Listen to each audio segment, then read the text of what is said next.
Shumai, and welcome to Two Welsh Dads, the podcast where two proud Welsh fathers talk life, parenting, and everything in between. I'm Steffan, and I'm joined by my fellow dad and friend, Glyn, and also Dr. Klara Price. Price. This is our 22nd episode, so grab yourself a cuppa, make yourselves at home, and we can tell you what to expect from the journey ahead. Shumai, Dr. Klara Price and Glyn. Remembered my name, excellent. Welcome, Clara. It's really good to have you on today. Thank you so much for having me on. I'm really excited to talk to you today. Yay! Well, that's good. I felt oddly under pressure on that intro there. I could tell a little bit. Too many outnumbered by doctors, to be fair. That's it. That's why. That is why. Yeah. It's true. I was a bit rushed as well, so I was like, quick. And I didn't want to disappoint you guys. So, but we're here now. It's brilliant. Never a disappointment. No. Well, that's good. So, I have been meaning to invite you onto the show for a while. We had a little bit of technical issues, but welcome. I discovered you through searching for research into dads in Wales. Okay, that's good to know. Yeah, your name popped up. But for the purposes of the audience, and potentially Steffan, do you mind giving us a little bit of background about who you are and what you do? Yeah, that's no problem. So hello, everyone. My name is Klara. I am originally from the Czech Republic, and I came to Wales in 2009 to study developmental psychology at the University of Glamorgan back then, and I've never left. So throughout that time, I've completed my PhD as well, and I've been teaching as a lecturer in developmental psychology, and then I've been a course leader for BSc Childhood Development. So I've got a lot of academic experience. I've also done a lot of research in partnership with many different organisations, including Link Cymru, for example, Children in Wales. I'm sure we'll talk about our project today in today's episode. Also worked with Platform, for example, so done a lot of partnership work, and I've really enjoyed that, and that really kind of sparked my interest in dad's well-being as well. So yeah, I'm also a wife, and I'm also a mum of 3 young boys. So I suppose that's who I am. I hope that'll do for an intro. I love it. Do you know what? Whenever I'm in a big team meeting with other people and they ask you to say something about yourself, I'm like, no, I don't know anything about myself. What do I say? And I always find that's like the hardest thing. Even though I got a thing in my head that I'll say, everything goes blank. So it can be quite stressful to say it out loud. So, and I'm often the last person to do introductions, so I'm glad you actually asked me. First. Amazing. Good to have you, Klara. Good to have you. Lovely to have you. You mentioned you work with Platform. That's kind of cool. I've worked with Platform before. Oh, yeah. We were creating hope boxes to give out to the libraries and hubs around Cardiff. Oh, wow. Fantastic. Yeah. But we worked on a project where we evaluated their State of Mind project, which is school-based intervention to enhance pupils' well-being, essentially. Love it. School-based as well. Nice. That's good. Amazing. For the purposes of me and the audience, what is Platform? So Platform is... I'm sorry. I will leave Klara mention. Who's gonna go for the Platform explanation? I will leave our guest. Just in case there's a disagreement, like maybe there's another platform. They're an amazing organisation who support well-being of young people. At least that was the kind of a division or the department that that the State of Mind fits in, because that's been designed to support young people and help them, cope with maybe overwhelming feelings of anxiety, symptoms of kind of depressive symptoms as well, and just ensure that pupils can thrive, because I know adolescence could be a really tricky time to navigate. So having something as part of the school that can help support pupils, and putting something in place where pupils can support one another at the end of it is just so valuable in today's world in particular, I think. Nice. Thank you very much. Makes a lot of sense. It makes me want to ask you a lot of other questions about other organizations that you might have worked for. But before we continue, we have a tradition to have a mindful moment for our listeners, wherever they're listening. Normally, as parents, we're doing 1,000,001 things, juggling plates, children, and everything else in between. And I feel like listening to a podcast is one of those times that you can kind of gift yourself a moment of calm and peace. So we like to facilitate that by doing a mindful moment. And yeah, an invitation. Do you have something, Clara, that we can use as our mindful moment for this episode? I do, actually. So what I have for you is actually a 4-phrase Hawaiian forgiveness mantra. So they're 4 very powerful words, and you can say them to yourself in any order you like. And the purpose of these words is to kind of erase any negative or any kind of limiting memories that you might hold. So are you ready for the 4 words? Yeah, fire away. Yeah. So it's I love you, I'm sorry, please forgive me, and thank you. So you can say these to yourself in any order you like. I love you, I'm sorry, please forgive me, thank you. I love you. I'm sorry. Please forgive me. Thank you. Should we say it all together? Yeah? Glyn, you joining in? Yeah. Okay, on 3. 1, 2, 3. I I I love love you. you, I'm I'm sorry. sorry, Please please forgive forgive me. me, thank you. Lovely. This is a song my wife sings. Tell more. So beautiful. Yeah, yeah. I was How? like, I know this, but I know it in song form. I didn't know. I didn't know the history of it. That's Do you cool. know the melody of this, Glyn? Oh, I'm just gonna make one up on the spot now. Love you. We should make one. I love you. I'm sorry. Please Please forgive forgive. me. Thank you. I'll I ask her, and we'll try and put the link of the song in the description. Amazing. Because yeah, it's she used it a lot during a really hard time, and so it's a Hawaiian. It is. It's a mantra. It's a kind of a prayer. And it Yeah. has it's an actual name with loads of O's and loads of P's. Oh, So, Cool. yeah. that's Okay. cool. Yeah. I And, love and you. there is a Sorry. reason behind all of those words. But yeah, you could look this up. Yeah, That's it's cool to know the cool. history. Yeah, it's a lovely mantra. Yeah, It is.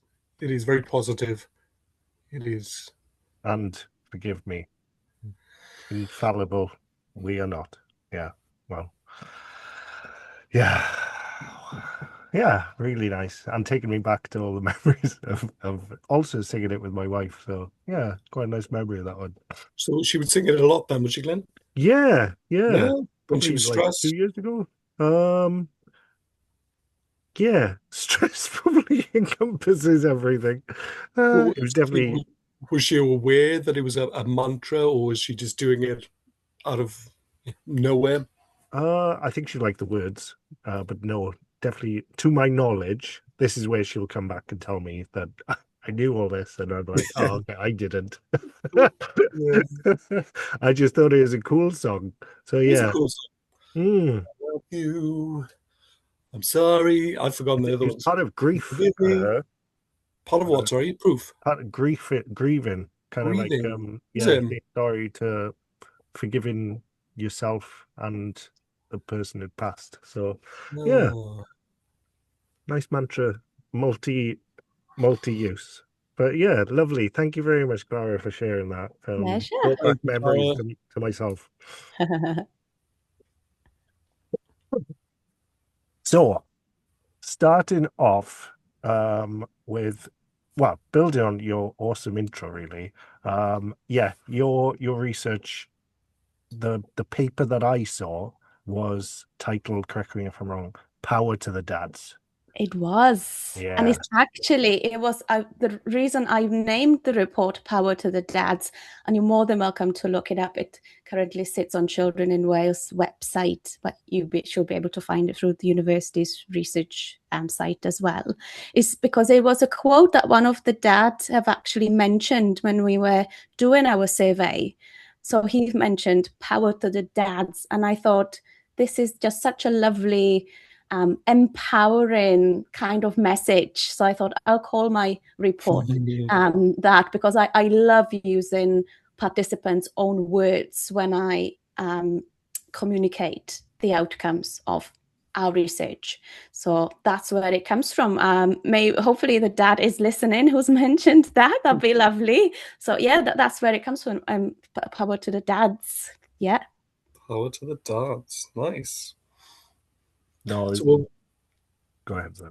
I was just going to ask what this research paper was about then. Yeah. So I thought before I start talking about that, maybe I'll give a bit of a context Please do. of maybe what it's like to be a dad, perhaps, and maybe, be lovely to hear your experiences, although I know you've mentioned these throughout your other podcast episodes. But something that we know happens is that when men become dads, is one of the most vulnerable time in life for men. Their identity changes. It's got impact on the existing relationship with their partner, thinking about the work-life balance. All of a sudden you have to juggle a baby, a household, work, your partner, your friendships as well. Time's not your own anymore. And you just have to establish this new identity. And that's really tough. And sometimes people find themselves in a very difficult position. So I don't know, what was it like for you when you became dads? Was it kind of plain sailing? Well, I think you hit the nail on the head there, Clara. Yes, everything you mentioned, specifically about time, I found my free time went out the window. Money as well, I Mhm. found to be a big issue, and losing, like you mentioned, a part of yourself, that identity, and becoming a totally different person. Mm.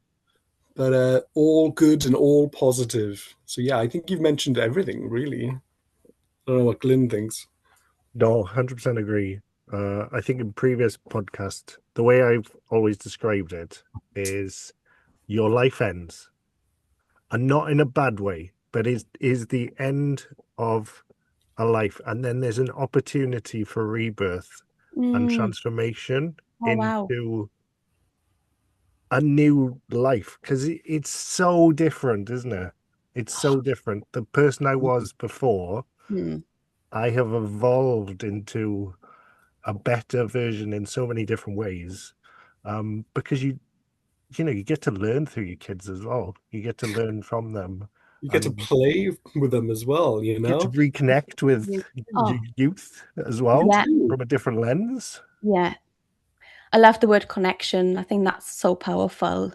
Um, but yeah, it can definitely be a really tricky time to navigate. Many parents, dads in particular, are feeling that or having this fear of failing as a parent, feeling ashamed in case they are not okay.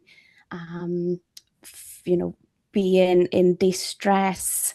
So that brings us on to the idea of post-paternal depression, which is a real thing, by the way. It does exist. It affects many men and women as well. I think Currently, the statistics say that it's about 1 in 10 women and 1 in 10 men who are likely to experience this. And there's a biological reason behind this as well. So when we look at the men's or dad's testosterone levels, now these actually decrease during the partner's pregnancy and after the birth of the baby. And the purpose of this is, the Mother Nature is a beautiful thing. The purpose of this is that the decrease of testosterone makes men shift from mating to nurturing in their parenting. So, that's the reason. But equally, the drop in testosterone levels make men very, very vulnerable. So that goes for men and that goes for women as well. So it could be very tricky times to navigate for both mums and dads after a baby is born. Now, initially, I thought that postpartum depression only affects parents once they have their first baby. But this doesn't seem to really be the case, because you can experience postpartum depression on the birth of your second, your third, or your fourth child. So there's a report which was funded by 1001 Critical Days Foundation, and it was a research that was conducted by researchers at the Swansea University, and it was published in September 2025. And one of the kind of striking statistics that they include in that report is that every week 2 to 3 babies in the UK lose their dad to suicide. Wow. So babies, 2 to 3 babies a week. So within the first... As soon as they're born. Wow. Or really sure what the time frame is, because I think they've done an absolutely remarkable job, because to report suicide and the reasons for suicide, or maybe like the population of dads, is extremely tricky, is massively underreported. So to come up with this fact is absolutely. So is there a reason then that that dads would, please tell? It is because of the struggles that they experience. It is because dads feel Is it as just the though change of everything, the new life? Yeah. And also maybe not having a space to express when they are not feeling okay, feeling as though there will be shame, or feeling that they just can't. They need to be those protectors of the family, people who are the providers, the strong ones, where maybe feeling vulnerable might be a sign of weakness. And I think as a society, we still have a bit of a job to do to ensure that we welcome and don't judge if a man or a dad admit or mentions that they are feeling down, they might need help. That takes so much courage and bravery to ask for a help coming from dad's perspective. So I think this could be the reasons. But I mean, just imagine what someone's going through as they even thinking about taking their own life. The sense of absolute desperation, the darkness, the fear, feeling trapped, and just feeling that there's just no other way out, and all the questions, what would happen if. It's just the darkest place I think a human being can find themselves in. And I think we all feel down sometimes, and that's fine. But I mean, if you come to the point where you're thinking, even just thinking, never mind actually doing it, but thinking of taking your own life is just a completely different level. And myself, I still remember sitting in the car in the middle of the night with all those very dark, very intense feelings, all those questions running through my head. And this happened after my second son was born and after I've just returned to work. And we were both struggling quite a bit, myself and my husband. So I was sat in my car. It was pitch dark around me. I was weighing up all my options. And in the end, I decided to call my good friend, and I was lucky because she answered the phone and we just talked things through. And that's exactly what I needed. I just needed to talk to someone other than my husband. I just needed to hear a fresh perspective. Yeah. So when I see or when I hear these statistics about suicides, my heart sinks literally. And I think it's something that we definitely shouldn't be taken lightly. Yeah, agrees. It is mind-boggling that that is a fact, and it's also so acute. I have one interesting kind of question about the hormone shift, because I was just thinking about when my wife was pregnant. There's almost like a biological shift of nesting, right? Mm-hmm. But we always jokingly kind of just went, for a man, it's kind of like nothing really changes until that day arrives. And Yes. it's kind Yeah, of like it's it's overwhelming because it's like, oh my gosh, even though you don't yeah, really get it until it's there. yeah, Yeah. Because there's no real change to your life until boom. And also if that hormone drop in testosterone happens, do you know if it happens like slowly, or is it kind of the same moment that like boom, oh my gosh, I'm gonna change from mating to being a dad? Do I you know think that? it happens gradually. I think Okay. as soon as and it starts during pregnancy. So I'd imagine it's a gradual thing. Um, but yeah, the drop is there, and Mm, it has an impact on the whole family, really, not just the dad. And I think we often think of dads in isolation, but we really should think about the family as a whole. We should think about the partner. We should think about the baby and the bond that the dad can or cannot create with the baby as a result of experiencing difficult feelings, for example. what is, because I think lots of dads struggle with that kind of idea of how do you bond with a baby. Um, Everyone's experience is different, but it's certainly, from my perspective, kind of bottle breastfed has an impact, I think. And also the scenario how they're born has an impact. But what ways can a dad bond with a newborn that's positive for that unit? So I think it might be worth mentioning the idea of attachment here. So when babies are born, the key role of a parent, key role of a dad, is to try to maximize the baby's experience of positive emotions. And if you think that initially happens through facial expressions, so it's those facial gestures that the caregiver makes and the baby makes. That's the very first interpersonal contact that you make with your baby as they come to this world.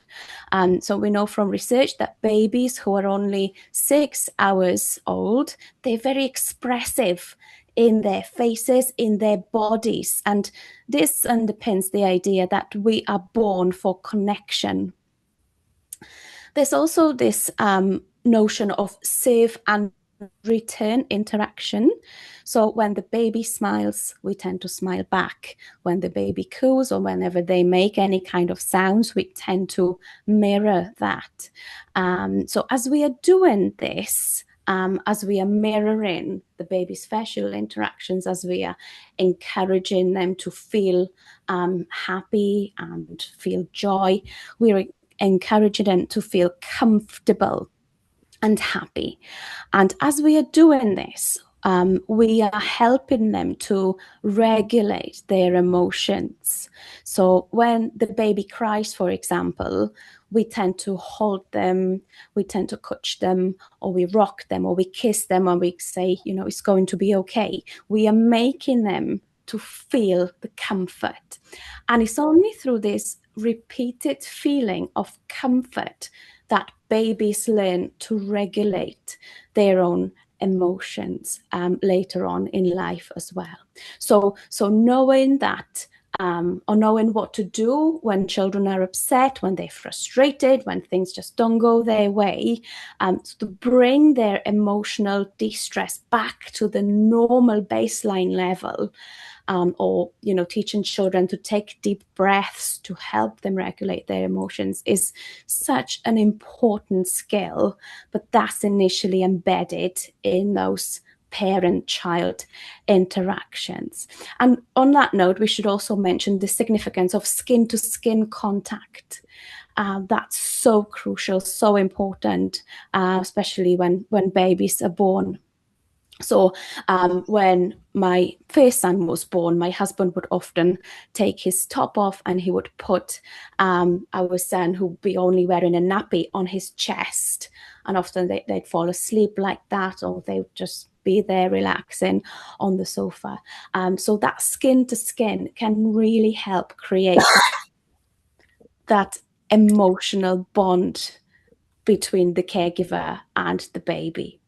And by doing this, there's also a biological interaction happening. So as we are putting the baby on our chest, skin to skin, we are helping them regulate their heart rate and their temperature as well. So the two bodies tend to want to synchronize. So if the baby has a temperature, or if they're crying, if they're really upset and their heart rate is very fast, by holding them close to your own body, we're able to bring their temperature down, or we're able to decrease that heart rate.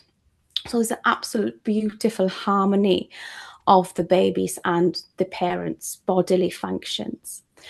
So back to the idea of comforting babies when they cry, there's always been a bit of a controversy around this, I think, around letting children cry and letting them kind of soothe themselves, using this cry it out method.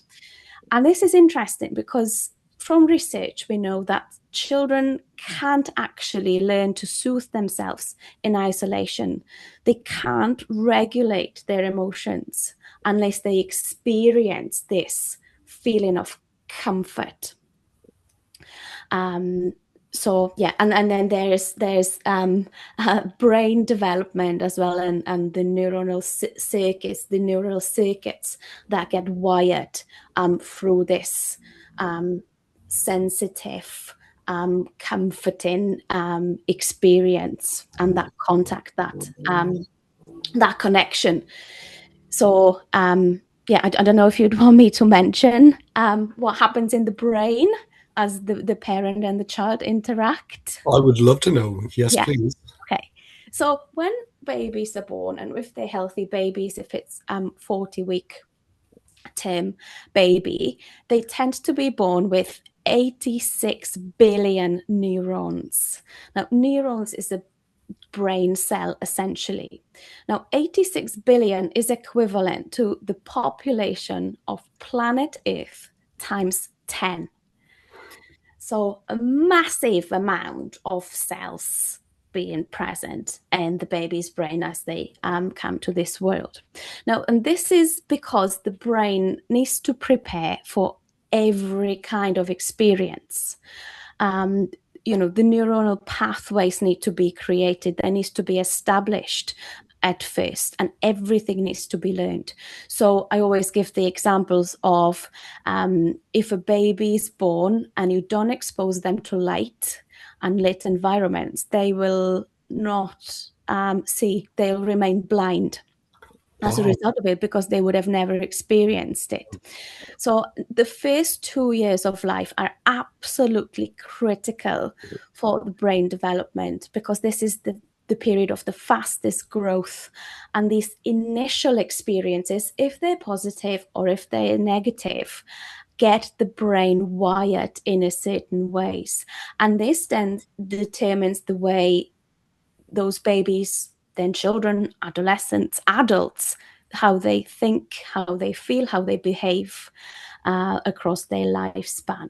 So the positive experiences of the caregiver and the sensation of joy, which is the strongest human feeling, these positive experiences have the power to trigger positive experiences within the child's brain. So whatever the caregiver is feeling, if they are feeling calm, if they're feeling empathetic, if they feel impatient, this sells these non-verbal messages to the child's amygdala, which is part of the brain which processes emotions such as fear, anger, and pleasure. And this activates a switch within the child's brain and makes them engaged with the caregiver, then mirroring this empathy, this intuition and patience. Most importantly, I think there's a lot of patience that comes with parenting as well. So if the caregiver, on the other hand, if they are feeling defensive, if they're not engaged, this can lead to increased anger within the caregiver and then within the child as well, or can even lead to physical or mental withdrawal. And then we are creating a cycle of very negative emotions as a result of that. So how we respond to babies initially triggers how babies respond back to us, and there are these hidden processes behind this within our and the baby's brain. So letting babies cry for an extended period of time and not comforting them, not showing them what it feels like to be soothed, makes their brains flooded with a stress hormone called cortisol. And this affects how the brain forms pathways of stress regulation. So then at that time, or at that point, the brain will start wiring towards self-protection rather than wiring towards trust, which is what should happen naturally. So trust, building trust with the caregiver is absolutely crucial for babies, as they need to learn that whenever they cry, whenever they are not happy, they're upset, maybe they're scared or hungry or just tired, they need to learn that there will be someone who will come and soothe them and will satisfy their needs, whatever these might be. And this caregiver is there every time, all the time. They're consistent. That's very important when we talk about this connection and secure attachment. That concept of consistency is key. So being sensitive in the ways in which we respond to the babies, then make them develop trust, not just towards the caregiver, so knowing if I'm upset, there is someone who will come and comfort me. But this trust then also transforms towards the babies themselves. And that overlaps with their self-esteem and feeling worthy as a person. And this trust then also turns towards other people around them beyond the caregivers, and also towards the world as a whole. So trusting that the world is naturally a safe place, that people in the world are not there to hurt me or let me down.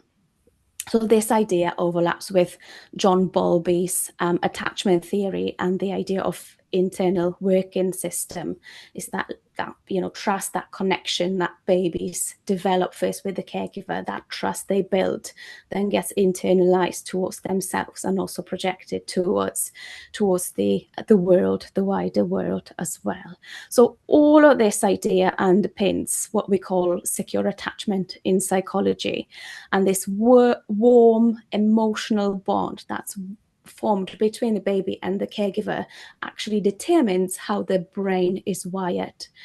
And when we look at long-term impact of this, so we know that secure attachment also predicts children's social skills, their ability to make and maintain friendships, their ability to learn, their desire to learn new things and explore new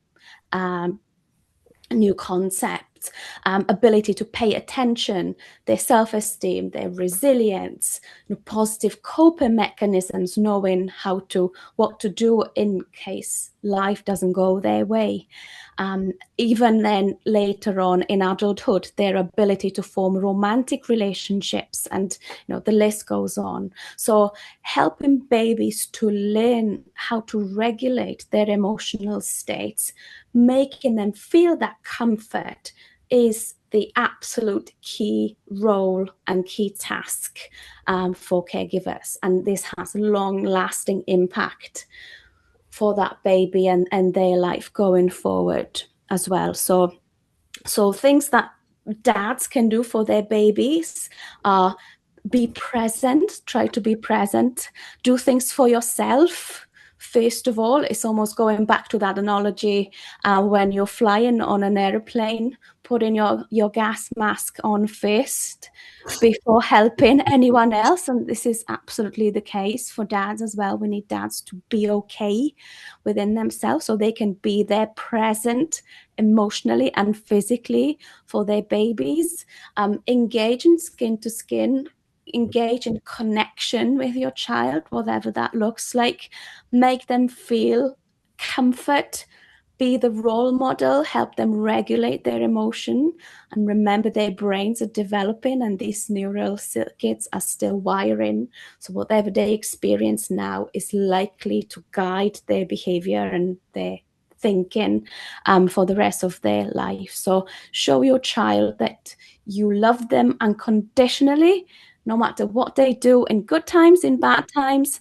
Make them feel as though they matter and make them feel as though they're important, I think, is something that parents, dads and mums can do for their babies to establish that healthy bond. Sorry, a bit long-winded answer. Really good. It's really good. I loved it. I could listen to you forever. Honestly, it was really good.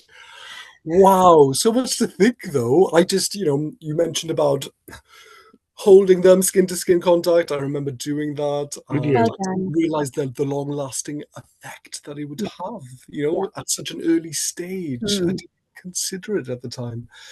But wow, yeah, okay. Good stuff. I've learned a lot. I have.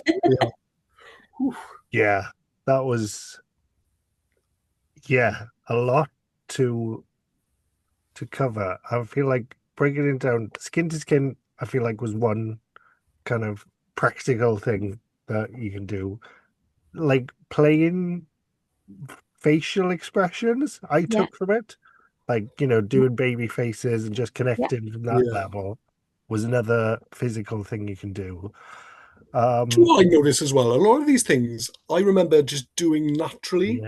So the facial expressions when they were really young, I remember just doing it, playing with them, tickling them.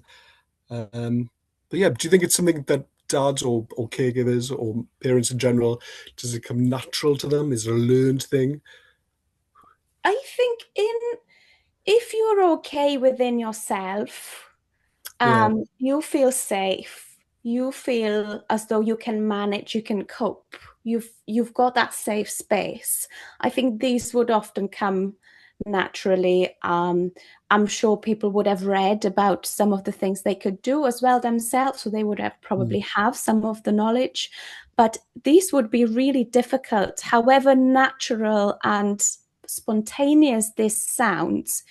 If you are really struggling with your own kind of emotional states, if you don't have anybody to turn to, if you don't feel as though you can admit to yourself that you're struggling, then none of this can happen. Yeah, so true. So true. Wow. Klara, we're going to need to have you back again for another episode, I think. I think there's a lot to cover, and I think I'll be more prepared next time, but wow. Okay. There's also another thing that parents can do, and this applies to maybe slightly older children, and it's something that I've heard a few years back, and I think is amazing, and it's kind of, I still use this practice to this date, so I can share this. It's very short, I promise. Okay, please tell us. Little tip. So some people say that children carry 2 buckets with them everywhere they go, imaginary buckets. And they like these buckets to be full all the time, or most of the time. The first bucket is attention, and the second bucket is choice. Now, the choice bit is really interesting and really simple and super effective, and it's something that I practice all the time with my boys. So it's giving children a choice or an option to make them do what they're supposed to be doing. So I give you an example of this. So I often tell my boys, I said, right, it's bath time, and you have 2 options. Option 1 is you go upstairs, you have a bath, and then you can watch your TV afterwards. Or you don't go upstairs to have a bath, in which case I'm switching the TV off. So what would you like to do? Yeah. And it works 90% of the time, with my 3-year-old in particular, who can be a bit tricky. Middle child syndrome, that is a real thing too, I've learned. It is effective. So, attention and choice is something that children really appreciate, and it can make life easier sometimes if those buckets are full. It's hard. It requires a lot of patience, but it can be done. I've done that sort of choice option with my daughter, who is 5, and she turns around now and gives me choices. Daddy, you could do this, or you could do this. So Amazing. she's clever. Yeah, she'll turn the tables back She's on me. sussed it out. Yeah. She has. Choices of things. Yeah. Yes. Yeah. Clever girl. No, that's a really, really good point. Yeah, rewording things to become choices for children hard takes a lot of patience and a lot of space, but worth it. And I guess with practice it comes, right? The more you do it, the more it becomes natural. One question, going back to the children, and I'm picturing babies for all these really important connection things. Obviously, at some point they stop crying and they become teenagers. But is there like a window that you should really focus? Not that you're not going to start ignoring them, but is there like a window that we know from the evidence is so important that we really focus on giving them everything? Our attention, or did it stop at an age and it turns into something else? I think it kind of continues, but I think the way you parent just changes because you need to adapt to those children's needs as they grow up. They eventually will start needing you less as they become more independent. And I think as a parent, again, letting children know that we care about them, we love them unconditionally, they can come to us no matter what it is that they're facing. Having that connection, having that trust as well. It might look differently, and they might be bringing up different issues later on in life. But I think the concept is the same. Still, even with all the children, making them feel safe, making them feel as though you're not going to judge them if they say that they've done something bad. I think that communication is so important, and I think it's one thing that parents might struggle with, teenage children in particular, because they might be just out of the house most of the time, and it could be really tricky because you want them to be independent and you don't want to be the helicopter parent hovering over their shoulder all the time. But equally, you still want to maintain that contact. And I think adolescence is probably the most trickiest time to navigate for a parent and the child as well, for the teenager. And I'm absolutely not looking forward to when that time comes. I'm Yeah. going to have it 3 times. So good luck to me. Uh, So how do you think we could get that communication with them when they're in their teenage years? How can we allow them to feel comfortable to talk freely and openly, even if they've done something wrong? Is there any tricks that we could implement? I think if you start with this early on, Yeah. if you kind of always encourage open conversation, if you always encourage children to feel safe and feel encourage them to feel comfort, I think that kind of Yeah. I'd that will agree. stay with them. I think it'd be hard to change any kind of practices when children become teenagers. I think Yeah. we might just need to adapt, and the way we say and the things we do might look differently, but essentially they're all underpinned by that deep connection, that deep emotional bond that we've established with them ever since Yeah. they were born.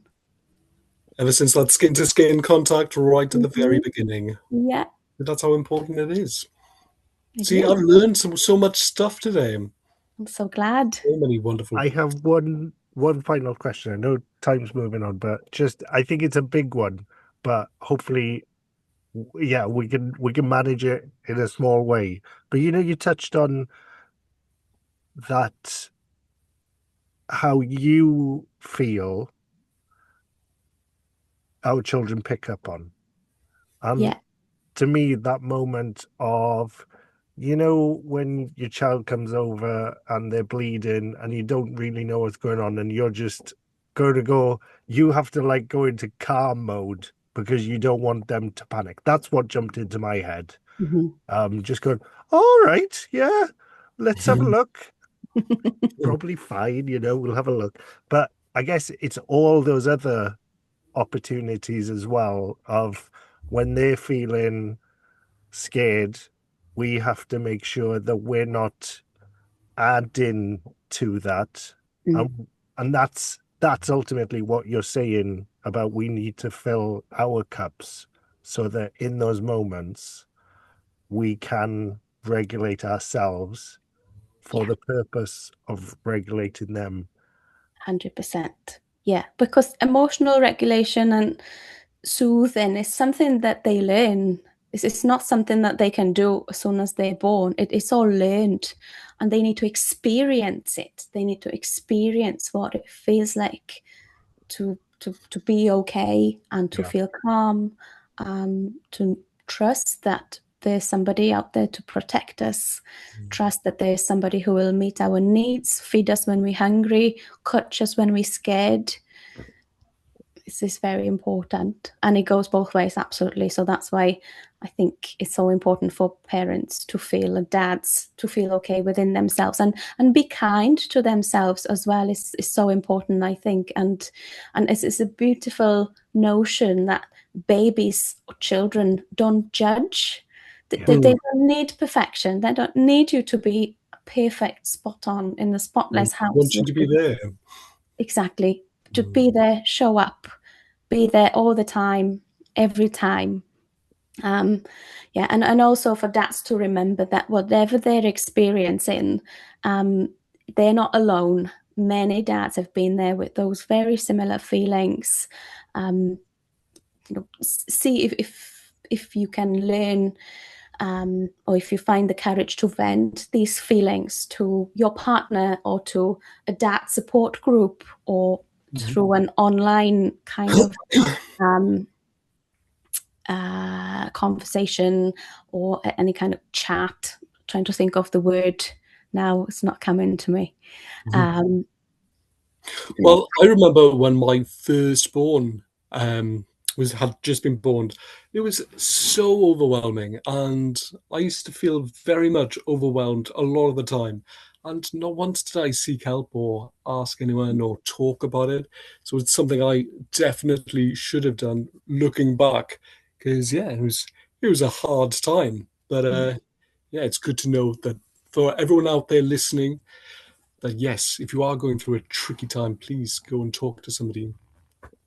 And it's so many amazing organizations out there as well, and so much amazing work happens at the ground level.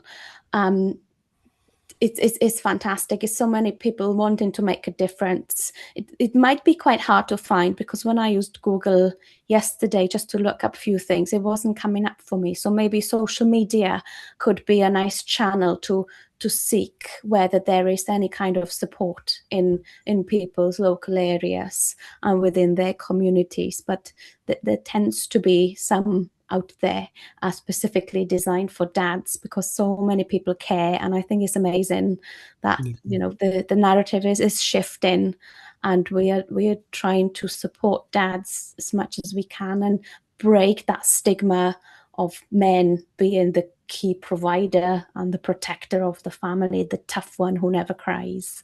I think we are slowly moving away from these ideas, and it's important for men to know that it's okay to be vulnerable and talk about their feelings. They're still human being. They're not robots. Everybody's got feelings, and bottling these up could cost lives sometimes. So yeah, talking sometimes could be life-saving, literally. That point of talking about emotions, I hear a lot of dads, and I probably feel it myself, kind of, you don't want to share emotions sometimes, especially around your children, because it feels like you're putting a burden. But is there actually a reframe that if you can come to a positive outcome, even if you're working through things, it's important to them seeing you learning and developing as well, because you're teaching them? Or am I having to bottle it up? Yeah, and I think that's where dad support groups can really help, because you are surrounded by people with the same or very similar experiences. So you can learn from one another. You can feel safe. You can feel as though there's no judgment on however you feel, whatever you feel. This could be really powerful, and connecting, again, that connecting with people with similar experiences can be really, really powerful, and perhaps forming those friendships and that support that can persist maybe beyond attending a dad support group could be so beneficial. So I think sometimes, and I agree with what you said, Glyn, sometimes we don't want to even be talking about these things with our partners, because we just need someone else, and we want to be away from home discussing these things, and sometimes just have a moan. That can be done in a safe place away from home, as part of a dad support group, for example. And we've done some research into these, and I've found that these are so valuable for that connection, for that camaraderie, for that information, for that support, and just learning how to be the best dad that dads can be. That then impacts the relationship they have with their partner and their children as well. So I can absolutely see how once dads have everything together, they're equipped with the tools they need for parenting, they feel confident. I can see how that is then directly projected into, goes back to the family, to the partner and the child. So I think being able to regulate, if that's through venting, talking, or just, cold water therapy, whatever works, walking. It's so important for dads to have a space to be able to do this as they are bringing up a child or children or a baby. Because it goes full circle, dad feels good, children feel good, then in turn it feeds back into the dad powerful circle of love and happiness and positivity. 100%. Yeah. So it's something called family systems theory. And this exactly is what that is, that, well-being or mental state of one member within the family impacts the well-being of everyone else within that family. And it's surprising that sometimes we still see dad as almost a secondary parent, as a separate almost from the family unit, where they're so key, almost central to the family. And talking about building resilient families, I think dads play such a crucial role, and as a society we need to start supporting and acknowledging that a little bit more, appreciating the vital role that dads play in their children's lives. No, that's beautiful. And I think there's also an opportunity for we as humans to just start acknowledging that. I like, to me, the idea of a stranger can have as much power or impact on someone as a close family or friend. You can have an impact on a stranger just by asking them how they're doing. And there's an opportunity for us to put that into the world, and then the world gives that back to us, which is really nice as well. So yeah, any opportunity of newfound dads in the play area or drop off or etc. There's that moment to check in with those as well, which might take away from that. See if there's anyone I bump into, or just anyone is there, not just dads. Just see how other people are doing. Definitely, yeah. If it's a neighbor, yeah. How are you, Dad? It's a simple question we can ask. Anyone can ask. How are you, Dad? How are you? I like it. Right then, team. I'm thinking, shall we wrap up there? Yeah. Do we want to do a final little appreciation or a learned point maybe today? What are we taking away from today? I've learned a lot, but I'm going to have one last question to Clara. And because you mentioned previously when they were so little about holding them close to your skin and that skin to skin contact, and it got me thinking, wow, this little action can cause such a huge positive reaction in the future. What else can I do? Is there anything else that I should be doing? Because I don't want to miss out on any lost time or anything that I could be doing better in the future, if that makes any sense. I think connect with your child, whatever that means, whatever that looks. Time is so precious, Yeah. especially with working with families, with children. So make time for your children. My 5-year-old often says, "Mummy, are you going to come and coach me?"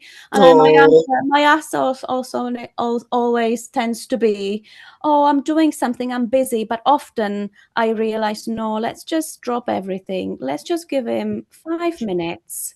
I can coach him. He's going to be happy. He's going to feel that he matters. I love him. We're good. He feels safe. We're there, present for him. Sometimes these little 5-minute little jobs can really, really go a long way. Yeah, they certainly do. And they make me feel better, these cuddles.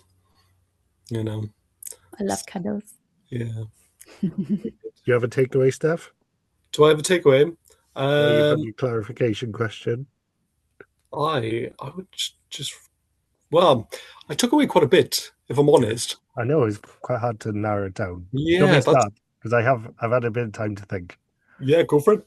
So mine was that it's so important to look after yourself. And I feel like I need to really reframe that and spend a lot more time looking after myself, because it's not just for me.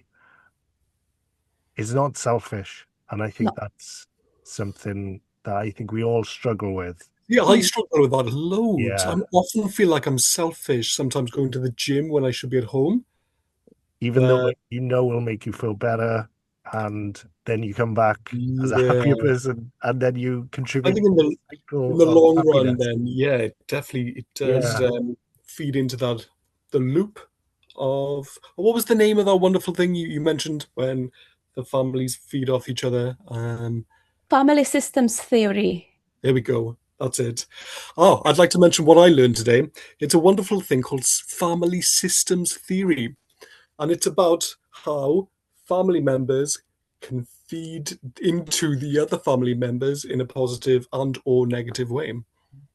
That's a lovely definition. I love that, Steffan. Thank you for sharing. That's okay. Not a problem. Do you have anything that you've learned? Although I don't think there's anything that you could have learned from us, Klara, but I want to give you Myself, the I've learned, just trying to think about this podcast. I've done quite a bit of reflection of myself as perhaps as as a wife, as a mum, and like you said, having that space for yourself is so important. Be it engaging in art, going for a walk, having a quiet cup of tea before everybody wakes up. That self-care is so important. And I also, same as yourself, Glyn, I've got a little bit of work I need to do because I don't do almost any kind of self-care. But I'm lucky. I love my job and I love my children. So there's a lot of joy that I experience day to day. But in terms of space, just for me, that tends to be me driving to work, listening to music that I love and singing along. That's me time. But I need to make sure that I embed these little practices into my life much more. Diolch yn fawr iawn. Thank you very much for coming on and sharing all your wisdom and really just giving all of us more permission to look after ourselves and try to find that time, giving an intention to find that time more. That's it. Intention that can do wonders. Yeah. But diolch yn fawr iawn. Thank you very much for tuning in. Thank you for having me. I hope you all enjoyed. Please like, subscribe. We'll try and get that mantra, the song, the Hawaiian mantra song into the comments for you to look out. Please. Share with your fellow parents, and we'll be back next week with more stories, laughs, honest chats. And until then, take care and look after yourselves. Find those moments to look after you. Nosta. Nosta.